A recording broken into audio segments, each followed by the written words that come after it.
Hey guys, it's Missy and welcome back to Books and a Baby. So today I'm going to be doing the page 112 tag.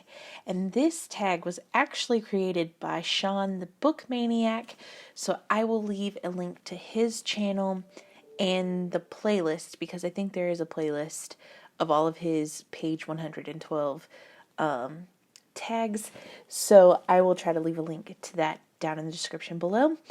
So today I've picked 3 books to read page 112 and see which of the 3 that I really like the best. And I want you guys to leave me a comment down below and let me know which of the 3 sounds best to you.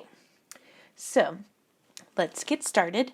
The first one is going to be The Age of Witches by Louisa Morgan. I will try to put a picture of the cover up right here.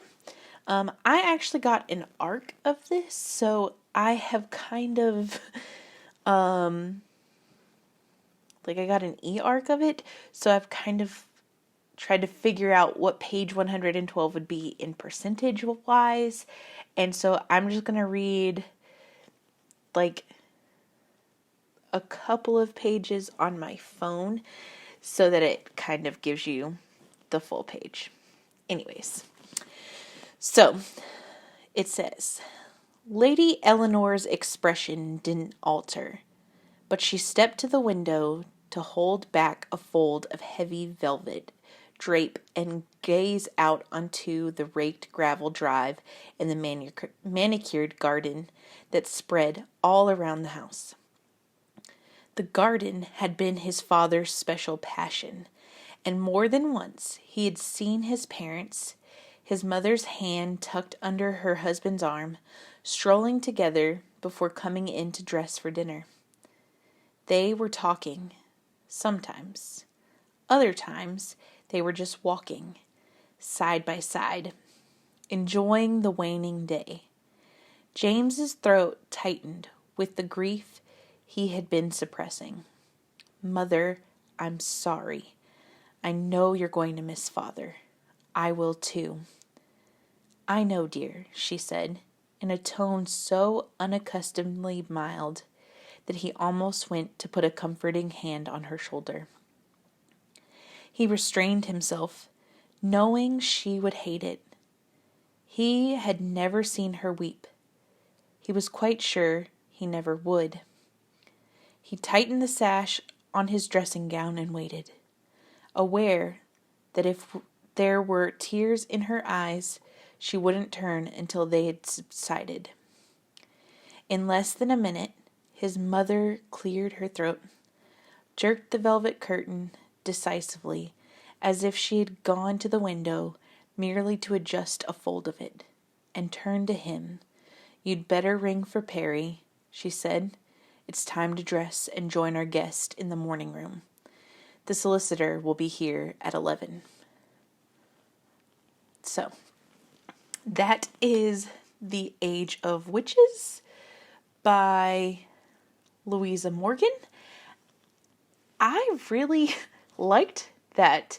I think that you definitely know that somebody's father's died and that person is a big part of their life. I liked kind of the little slice of life about the mom and dad walking like arm in arm. I thought that was cute. So yeah, I'm quite interested in The Age of Witches. So the second book I have is Kings of the Wild by Nicholas Eames. I know loads of people love this book here on BookTube. So let's read page 112 and see what I think.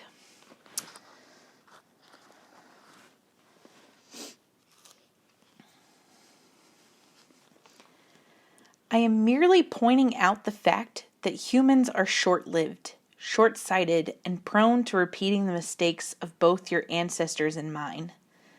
The Admiral's daughter looked decidedly unimpressed by the Duke's apology.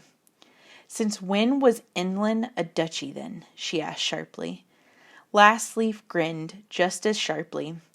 When Castia is mine, and it will be mine very soon, I may remake of it whatever I wish. Why not a duchy? With myself as its duke. Or would you rather I chose a more ostentatious title? Shall I call myself king, or emperor, or archon? Moog was right, Clay found himself thinking. The whole duke thing is for our benefit, a way to make him seem less threatening to the kings and queens of Grandwell. Which seemed unnecessary, he thought, considering the Druid commanded a force that was larger and substantially more terrifying than what any of the courts could muster on their own. While Lastleaf was speaking, Clay saw a white-gloved hand push aside the silk curtains, shrouding the Sultan's palanquin. He caught the barest glimpse of a gold mask in the gloom as the occupant spoke with one of the three ministers, who then turned and cleared his throat before addressing Lastleaf. My esteemed lady, the Sultan of Namir, bride of Vizan, the Summer Lord, mistress of the Scorching Thorn, herald of the Devouring Waste, scourge of the Serpent clans, bane of the giants of Dumadia, eternal enemy of the Palpati centaurs, bids me ask you this. How is it you control the heart-wild horde? I do not control them, said Lastleaf. I compel them. There's a difference, asked Oberon Han. The horde cannot be controlled, the Druid replied. He had an odd manner of speaking, Clay noted. He opened his mouth very little, as though ashamed of his serrated teeth, or else reluctant to put more effort than necessary into the act of conversing. Well, that made little sense to me. I do like the writing of this, though. I could very much see my husband loving this a lot. But so far, Age of Witches is still what I would be leaning towards. So let's move on to our last one. So the first two were fantasy picks, and this just happened to be the other book that I had nearby, and that is The Great Alone by Kristen Hanna. I loved The Nightingale when I read it, so I'm really looking forward to this one. I just haven't had enough time to pick this one up. So let's read page 112.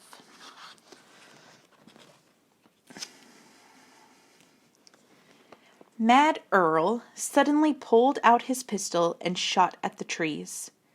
Dad laughed uproariously at that. How long are they going to stay out there? Lenny asked. The last time she'd gone to the outhouse, she'd heard snippets of their conversation. Ruining the country. Keep ourselves safe. Coming anarchy. Nuclear. Who knows? Mama sounded irritated. She fried the moose steaks Mad Earl had brought with him. Then she made roasted potatoes and set the card table with their camping plates and utensils. One of Lenny's paperback novels had been used to prop up the table's bad leg. That had been hours ago. Now the meat was probably as dry as an old boot. Enough is enough, Mama finally said. She went outside. Lenny sidled to the doorway, pushed the door open so she could hear. Goats bleated at the sound of footsteps. Hey, Cora, Mad Earl said, smiling sloppily. He stood unsteady on his feet, swayed to the right, stumbled. Would you like to stay for dinner, Earl? Mama asked. Naw, but thanks, Mad Earl said, stumbling sideways. My daughter will tan my hide if I don't make it home. She's making salmon chowder. Another time, then, Mama said, turning back to the cabin. Come on in, Ernst. Lenny's starving. Mad Earl staggered to his truck, climbed in, and drove away, stopping and staring, honking the horn. Dad made his way across the yard in a menacing, overcautious way that meant he was drunk. Lenny had seen it before. He slammed the door behind him and stumbled to the table, half falling into his chair. Oh, I love Kristen Hanna's writing. So, just from that one page, we know that the dad and his friends believe that war is coming, possibly a nuclear war, and that the mama is trying to be a supportive wife, but at the same time gets really frustrated with her husband's drinking. Yeah, so, I don't know. For me, it would be, I think I'm actually more in the mood for this right now. So, of these three, I think I would pick this one up next. But I do want to know what you guys thought. So let me know down in the comments below if you would read The Great Alone, Kings of the Wild, or The Age of Witches. And let's discuss down in the comments why we chose those. So I hope you guys are having a great day. I post videos every Tuesday and Thursday. If you liked this video, please give it a big thumbs up. Subscribe, hit that bell notification so you can see when I post new videos, and I will see you guys in the next one. Bye!